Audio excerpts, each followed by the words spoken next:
Hello everyone. আজি আমি হাইকোৰ্টৰ আৰু এটা কুৱেশ্যন কৰিম যিটো লাষ্ট ৰিচেণ্ট এক্সামত আহি গৈছে হাইকোৰ্টৰ জাৰ এক্সামত। চ' কুৱেশ্যনটো চোৱা। এই কুৱেশ্যনটো একেবাৰে ইজি হয়। এই কুৱেশ্যনটো আমি এক্সামৰ পৰা আহি সদায় কৰা যায়। তোমালোকে আহি অবভিয়াছলি মাৰ্কছটো কেলকুলেট কৰাই যে কিমান পাইছোঁ, কিমান প্লাছ হৈছে, কিমান নিগেটিভ হৈছে। চ' তাৰ ওপৰত বেছ কৰি এটা কুৱেশ্যন উঠিছে। এতিয়া চোৱা কি কৈছে,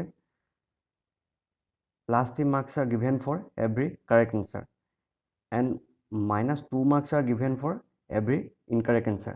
Okay. এতিয়া কৈছে কি ৰাধিকা নামৰ এজনী ছোৱালী আছিলে, তাই কি কৰিলে 20 marks পালে। তাই কিমান মাৰ্কছ পাইছে বুলি কৈছে, তাই এক্সামটোত 20 marks পাইছে। ঠিক আছে। If she has got 12 correct answer, how many questions has she attempt incorrectly? Okay. তাই যদি কুৱেশ্যন কাৰেক্ট কৰিছিলে কেইটা, তাই যদি 12টা কুৱেশ্যন কাৰেক্ট কৰিছিলে, ঠিক আছে, তেতিয়াহ'লে সুধিছে তাইক কিমানটা কুৱেশ্যন ইনকাৰেক্ট কৰিলে। যিটো তোমালোকে আহি বা এক্সামৰ পৰা আহি তোমালোকে এইটো কৰাই যে কিমানটা কাৰেক্ট কৰিলোঁ, কিমানটা ইনকাৰেক্ট কৰিলোঁ, হয়নে? ঠিক আছে। এতিয়া চোৱা, কাৰেক্ট এনচাৰৰ কাৰণে কিমান মাৰ্কছ দিয়ে, 3 মাৰ্কছ দিয়ে। গতিকে আমি তাই যদি 12টা কাৰেক্ট কৰিছিলে, আমি 3টো ইয়াত ইনটু কৰি দিম, কিমান 36 হৈ গ'ল, হয়নে? তাই তেতিয়া মাৰ্কছ কিমান পাব লাগিছিলে 36, কিন্তু তাই পালে কিমান, তাই মাৰ্কছ পালে কিমান, তাই 20 মাৰ্কছ পালে। তেতিয়াহ'লে তাই নিগেটিভ কিমান খালে, তাই 16 মাৰ্ক নিগেটিভ খালে, হয়নে? আৰু কুৱেশ্যনটোত কৈছিলে কি, এটা নিগেটিভ যদি কৰা, এটা কুৱেশ্যন যদি নিগেটিভ কৰা, তেতিয়া কিমান মাৰ্কছ মাইনাছ হয় বুলি কৈছে, 2 মাৰ্কছ। তাই যদি 16 মাৰ্ক মাইনাছ হৈছিলে, তেতিয়াহ'লে আমি ইয়াক 2 ডিভাইড কৰি দিম, তেতিয়া নাম্বাৰ অফ কুৱেশ্যনটো ওলাই যাব নাই। তেতিয়া 8 কুৱেশ্যন তাই কি কৰিলে, ৰং কৰিলে, হয়নে? এই নিগেটিভটোৱে এক্সামত পূৰা খাই দিছে, হয় নাই? নিগেটিভ নকৰিলে একচুৱেলি বহুত মাৰ্ক পোৱা যায়। নিগেটিভখিনি এক্সামত হেৰি কৰি দিছে। বাৰু যিয়ে নহওক, নিগেটিভ নকৰিবলৈ চাবা। আমি প্ৰিভিয়াছ ইয়েৰ কুৱেশ্যনখিনি প্ৰেক্টিছ কৰি যাম। আৰু এনেকুৱা ধৰণৰ কুৱেশ্যনবিলাক তোমাৰ ADRE, আছাম পুলিচ এইবিলাকত আহিয়ে থাকে, প্ৰায়ে আহি থাকে।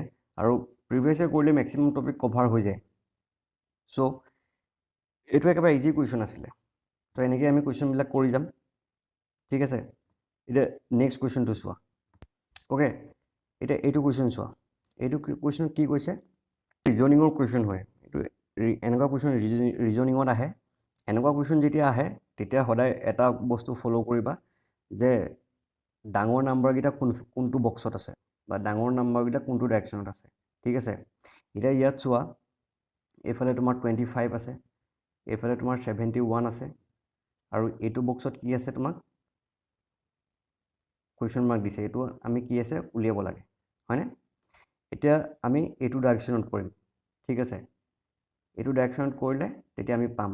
আৰু সদায় এইটোৱে কৰিবা যে যোনফালে ডাঙৰ নাম্বাৰকেইটা থাকে, সেইটো ডাইৰেকশ্যনতে ছল্ভ কৰিব চাবা, তেতিয়া সোনকালে ওলোৱাৰ চান্স থাকে।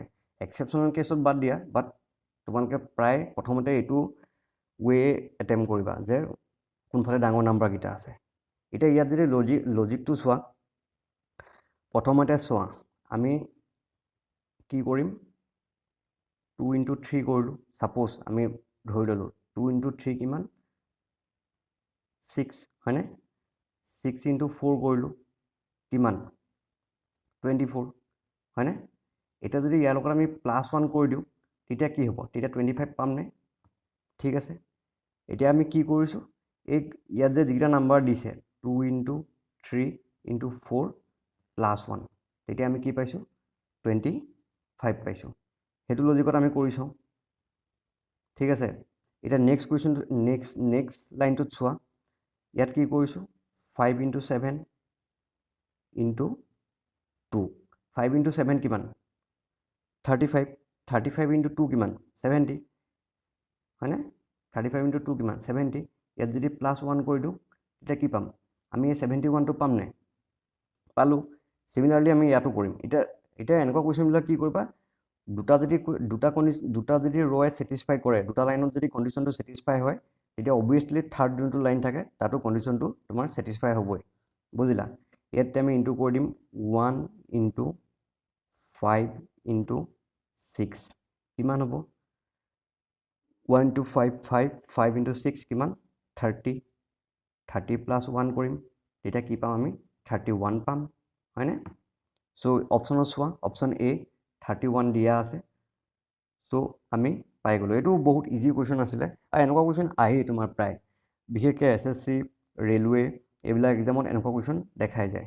চ' কি কৰিবা, সদায় তোমালোকে ডাইৰেকশ্যনটো ডাঙৰ নাম্বাৰখিনি যোনফালে আছে সেইফালে ল'বা, বুজিলা? তাৰপিছত কণ্ডিশ্যনকেইটা ছেটিছফাই কৰিব চাবা। ঠিক আছে, এনেকৈ আমি কৰি যাম আৰু যি কুৱেশ্যন আছে আমি গোটেইখিনিয়ে ছল্ভ কৰিম। ঠিক আছে।